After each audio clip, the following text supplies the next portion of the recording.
2020 awal itu juga sudah membuat sayembara iPhone seri terbaru untuk informasi Nur Hadi dan Harun Masiku. Dan karena tidak terungkap-ungkap, akhirnya hadiah itu saya berikan juga kepada yang menemukan Nur Hadi. Akhirnya dapat double hadiahnya waktu itu. Tapi saya tetap masih berlaku hadiah itu iPhone seri terbaru bagi yang memberikan informasi menjadikan Harun Masiku tertangkap. Kalau Hasto itu ditangkap, saya datang. Ya, saya nggak bohong. Kenapa? Saya ketua umum bertanggung jawab kepada warga saya. Penjadwalan ulangnya akan dilakukan pada hari Rabu, tanggal 18 Desember tahun 2024.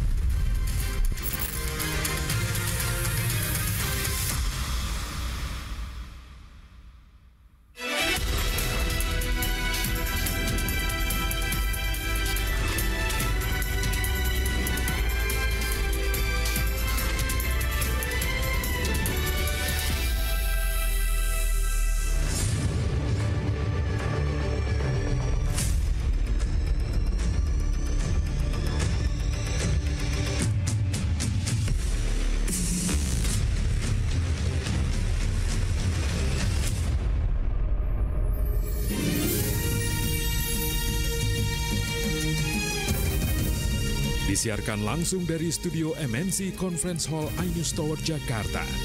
Inilah Rakyat Bersuara bersama Aiman Wicaksono. Ceritanya memasuki seri baru. Bahkan sayembara 8 miliar rupiah dibuka oleh Marwar Sirait, politisi Gerindra. Bagi siapa saja yang bisa menangkap Harun Masiku segera. Satu persatu KPK memanggil elit PDI Perjuangan untuk dimintai keterangan. Dibuka dengan Sekjen Hasto Kristianto, dilanjutkan besok dengan Menteri Hukum dan HAM 2014-2024 Yasona Lauli. Mengapa butuh waktu lama menangkap Harun Masiku? Di mana dia? Benarkah ada unsur politisasi di kasus ini? Siapa yang dituju? Saya Aiman Wicaksono, inilah Rakyat Bersuara.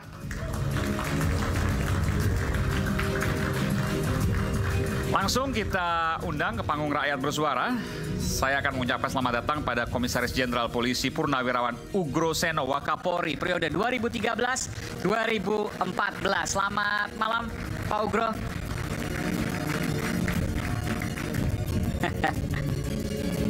Selamat malam, Pak Ugro. Semangat, sehat selalu. Silakan, Pak.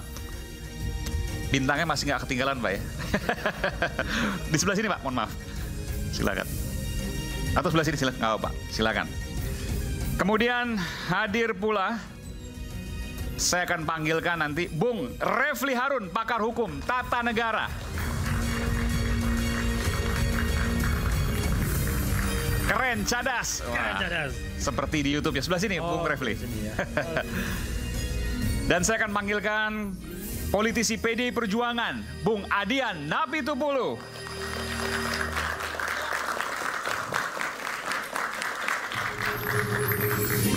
Selamat Bang Adian. Makasih. Lalu kemudian hadir pula Yudi Purnomo, ex penyidik KPK. Ini waktu kasus Harun Masiku ada tahun 2020, Bung Yudi masih jadi penyidik waktu itu ya? Oke. Oke. Baik. Dan kemudian ini, selamat datang Koordinator MAKI, Masyarakat Anti Korupsi Indonesia, Bung Boyamin Saiman. Sebelah sini. Oh, salaman dulu. Oke. Oke. Ini. Dan terakhir, last but not least, no Rocky, no party. Bung Rocky Gerung. Kita masih mau lompat lagi? Oke. Selamat malam Bung Rocky. Oke. Saya mau tanya dulu ke Bung Rocky, kenapa kepalanya kok ditutup? Ya, banyak orang yang kepalanya diangkat padahal sudah busuk kepalanya. Oke. Baik. Kita akan langsung masuk ke topik Rakyat Bersuara pada malam hari ini. Kasus keramat Harun Masiku. Siapa yang dituju? Saya ingin ke Bung Boy dulu. Bung Boyamin. 2 kali pra-peradilan, betul ya? Ya. Kenapa? pra-peradilan terhadap KPK. Ceritain dulu nih, pra-peradilannya apa? Sebenarnya saya mau komplain dulu, ini KPK kok nggak datang? KPK sudah kami undang, tapi belum berkesempatan untuk hadir melalui juru bicaranya, Bung Tesa. Nah, kan ini kan sebenarnya saya gugat KPK, lawannya KPK kan gitu. Sebenarnya saya berharap betul besok lagi tolonglah KPK datang kalau di undang-undang begini. Mereka kan juga ada kegiatan namanya publikasi, kampanye. Dan ini kan sarana paling bagus untuk mempublikasikan kegiatannya. Jangan kemudian enaknya dia pamer ketika merasa hebat. Ya prestasinya kan kadang-kadang jumpa pes segala macam kan itu kan rilis ketika OTT atau apa gitu penetapan tersangka. Tapi ketika pada posisi dia tanda kutip digugat begini kemudian tidak hadir. Ini kan tidak membantu masyarakat terdidik khususnya untuk mendukung KPK. Nah, Anda menggugat KPK kenapa sih kasus Harun Masiku ini, boleh cerita nggak? Ya, kan ini kasus yang sekian lama dan justru saya 2020 awal itu juga sudah membuat sayembara iPhone seri terbaru untuk informasi Nur Hadi dan Harun Masiku. Dan karena tidak terungkap-ungkap akhirnya hadiah itu saya berikan juga kepada yang menemukan Nur Hadi. Akhirnya dapat double hadiahnya waktu itu. Tapi saya tetap masih berlaku hadiah itu iPhone seri terbaru bagi yang memberikan informasi menjadikan Harun Masiku tertangkap. Sampai tertangkap ada yang memberikan informasi. Kalau nanti seri 20 ya seri 20. Kalau KPK yang kalau cuma seri kalah sama yang 8 miliar. Nanti. Kalau KPK yang nangkap, KPK dikasih ke KPK. Ya saya tanya mereka informasinya bagaimana secara rahasia nanti saya berikan. Dulu zaman kasus Nur Hadi kan juga begitu gitu. Dikasih juga. Dikasih gitu. Nah pada posisi inilah saya jengkel juga gitu. Alasan saya kan tadi itu judulnya kan juga karena jengkel. Ini kan menjadi suatu yang tanda kutip karena saya politisi Orde Baru DPRD Solo tahun 97. Jadi ini seperti dalam konteks gorengan politik menjadi sandera sana Anda sini. percaya nggak kalau ini ada tudingan politisasi? Anda setuju nggak itu? Iya setuju aja. Ada politik di sini? Iya makanya saya gugat gitu supaya politisasi. Ini oke. Ya. Ada politik di sini. Anda bisa jelaskan versi Anda loh nih, keyakinan Anda nggak bisa digugat kalau keyakinan. Ya. Apa yang Anda yakini? Kok Anda bisa mengatakan bahwa ini ada bau-bau amis politisasi KPK loh ini. Justru sebenarnya dulu kan mudah ditangkap, sudah hampir tertangkap. Kemudian tidak tertangkap, kemudian pada momen-momen tertentu menjadi dibuka lagi, diungkap lagi. Seperti jubir KPK terakhir mengatakan sudah dalam pemantauan. Tapi nyatanya nggak tertangkap. Terus Pak Alek Marwata mengatakan di gedung DPR seminggu akan tertangkap, juga nggak tertangkap. Justru itulah saya ingin membawa kembali ke jalan yang lurus KPK supaya tidak terpengaruh politik-politik itu. Jadi saya nggak mau terima begitu aja karena begini, dulu kan sering diungkapkan kalau ini terkait dengan PDI Perjuangan, betul ya? Ya. Nanti ada Bung Anden bisa menyampaikan itu. Lalu kemudian dulu PDI Perjuangan masih berkuasa, nggak ketangkep. Oke lah ada tudingan politisasi. Sekarang PDI Perjuangan sudah tidak berkuasa, juga nggak ketangkep. Jadi nggak masuk logikanya. Gimana jadi jelasin ke publik? Justru nggak ketangkep itu kan seperti malah menyandera. Kalau ketangkep kan malah nggak kayak disandera. Kan teorinya begitu. Oh sengaja untuk disandera? Iya. PDI Perjuangan maksudnya? Iya, karena kalau ditangkap kan selesai urusannya. Tapi kalau tidak ditangkap kan bisa didaur ulang lagi, besok lagi. Oke, sekarang saya juga nggak mau terima pendapat seperti ini aja. Kalau ada tudingan politisasi seperti itu, oke. Ini kan yang berseteru kan Pak Jokowi dengan PDI Perjuangan. Sekarang kan Pak Prabowo nggak ada urusan apa-apaan sama PDI Perjuangan. Apakah semudah itu membuat kesimpulan? Gimana logikanya? Yang saya nggak akan menjelaskan itu, saya tidak ingin terjebak itu, maka saya gugat supaya ini berhenti. Kalau ini ada potensi yang bisa diselesaikan, yaitu gugatan saya adalah menyidangkan in absentia. Itu pada saat Januari 2024 itu juga sudah saya gugat, yang pertama, ini yang kedua. Nah, saya belajar dari Senturi, itu kan dikabulkan sudah gugatan yang ke-6. Mudah-mudahan nanti ke-4, ke-5 sudah dikabulkan, memerintahkan sidang in absentia. Oke, kita bicara kasusnya nanti. Tapi saya bicara dulu soal politisasi. Saya ke Pak Ugro. Pak Ugro tadi logikanya kalau dulu PDI Perjuangan nggak ketangkap, iya karena berkuasa. Sekarang udah nggak berkuasa tapi juga nggak ketangkap juga. Jadi tudingan politisasi itu perlu pertanyaan, satu ya. Kemudian yang kedua, kalau seandainya dulu awal-awal Pak Jokowi masih jadi presiden, dipanggil itu oke. Tapi sekarang Pak Jokowi udah nggak jadi presiden, Pak Prabowo nggak ada masalah dengan PDI Perjuangan. Tetap kemudian dalam tanda kutip dikuyo-kuyo PDI Perjuangan. Apakah itu bisa dikatakan sebagai politisasi atau nggak masuk logika? Silakan. Ya kalau saya melihat, kalau Harun Masiku ketangkep ini kira-kira alat buktinya apa dulu? Ya kan, ini kan biasanya gitu. Seperti saya dulu waktu menangkap perampok bank CMB, ini kalau perampok bank ini barang buktinya apa? Uang nggak ada, saksi nggak ada, rekaman nggak ada. Nah, jadi alat buktinya adalah senjata M16 milik anggota BRIMOB yang mereka tembak dan mereka bawa lari kan gitu. Nah sekarang kalau Harun Masiku ketangkep, kan ini OTT kalau nggak salah, ya kan? Nah OTT ada dua menurut saya, online tangkap tangan atau offline tangkap tangan. Maksudnya gimana? Nah kalau online tangkap tangan berarti alat buktinya ada rekaman-rekaman pembicaraan dan sebagainya, ini harus ada. Oke. Tapi kalau offline tangkap tangan, nah berarti ini sudah ada DPO, tinggal ditangkap tangan saja, itu offline berarti. Nah, kalau nangkap Harun Masiku, Babin Kamtipmas se-Indonesia aja ada 86.000. Diberi surat nggak oleh KPK kepada Kapolri, mohon bantuan Babin Kamtipmas seluruh Indonesia agar menangkap Harun Masiku. Pasti ketangkap? Kan nggak mungkin tidur di pohon, pasti tidur di rumah. Oke. Atau di hotel misalnya. Sebetulnya mudah menangkap ini kalau mau. Kalau di Indonesia, kalau di luar negeri? Ya, luar negeri ada imigrasi, dicek. Kan sebetulnya ditelusuri bisa pakai analisa. Oke. Makanya kalau polisi penyidik biasanya bekerja dengan analisa kriminal. Oke. Dengan analisa kriminal baru dikembangkan kemana kan cari. Nah, jadi Anda masuk ke ini, artinya sengaja digantung. Ya kemauan untuk menangkap sekarang kekuatan KPK beragam. Makanya harus kerjasama dengan Polri, mungkin dengan Babinsa dan sebagainya. Sampaikan, KPK jangan merasa bahwa oh ini saya harus nangkap, ini prestasi saya. Jangan, kerjaan lain masih banyak. Disitulah harusnya ada kerjasama antara KPK dengan aparat penegak hukum lainnya. Jadi kalau seandainya mau serius mau nangkap pasti bisa. Ya saya selama di polisi nggak bisa saya tangkap kalau penjahat yang besar-besar. Kalau saya ketua KPK mungkin ya, tapi ya belum tentu juga. Kalau kita mau, ya mohon maaf ini sambil guyon ya. Kenapa di Indonesia ini ada hakim agung, ada jaksa agung, kenapa tidak ada polisi agung? Kenapa itu? Polisi agung itu Tuhan yang Maha Kuasa. Beberapa kali saya mengungkap dengan kondisi yang buntu, yang sulit. Saya minta pertolongan Allah. Dan itu nggak lama pasti dibantu sama Allah. Kalau memang diniati loh ya.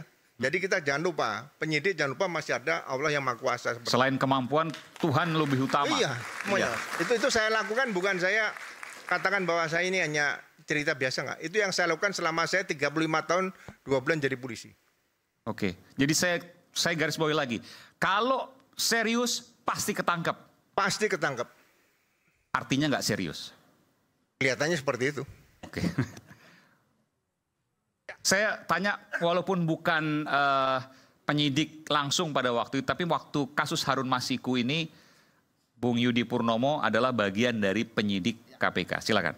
Ya, jadi memang ketika awal kasus itu justru saya lebih banyak berperan sebagai ketua wadah pegawai KPK saat itu. Di mana ketika terjadi OTT, salah satu penyidik yang menjadi penyelidik itu kemudian dipulangkan ke kepolisian, yaitu waktu itu masih Kompol ya, Rosa Purwobekti, yang dia saat itu ya kita tahu integritasnya dan sebagainya, dan kemudian ya kita protes keras ya atas dipulangkannya Rosa Purwobekti itu. Bahkan Rosa itu menurut Anda punya integritas? Oh punya. Itu yang Anda kenal? Ya, karena kan saya sudah lama dengan beliau. Kemudian akhirnya perjuangan berhasil. Dia tidak jadi dipulangkan oleh Firly. Akhirnya dia tetap bekerja di KPK. Namun dia tidak boleh menangani kasus penyidikannya saat itu ketika Firly masih ada. Nah ini yang menarik ya, bahwa ketika Firly ada, ya tidak ada pengembangan kasus yang sangat penting, yang krusial untuk menangkap Harun Masiku. Saya di saat yang bersamaan bersama dengan Satgas saya, itu kita juga memburu banyak buronan.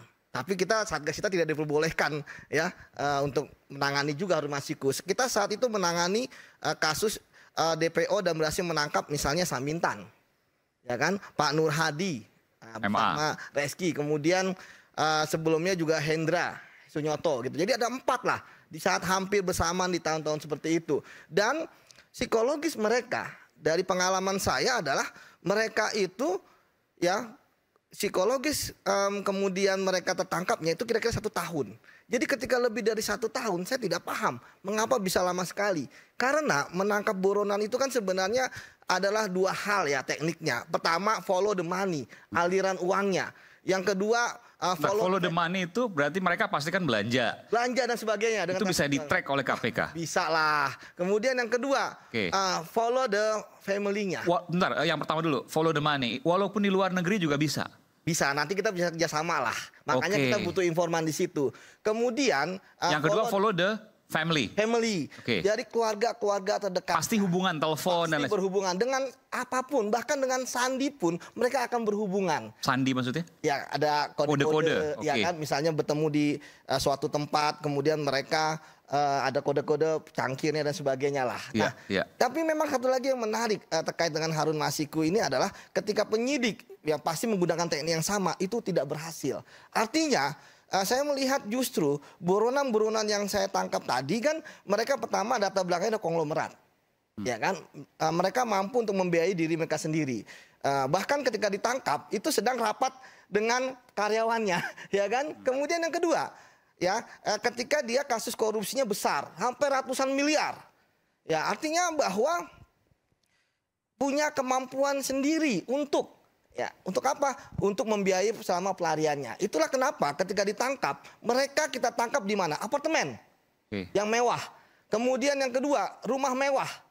Ya artinya nggak kaleng-kaleng. Yang disewa tuh biasanya atau rumah? Bukan rumah dia pasti ya? Bukan, disewa dengan atas nama pun orang lain yang masih ada hubungan dengan mereka. Disitulah kemudian kita berhasil mendapatkan petunjuk di mana mereka berada. Nah kalau kita bicara mengenai kasus Harun Masiku, dari uangnya aja sekitar 600 sampai 700 juta suap.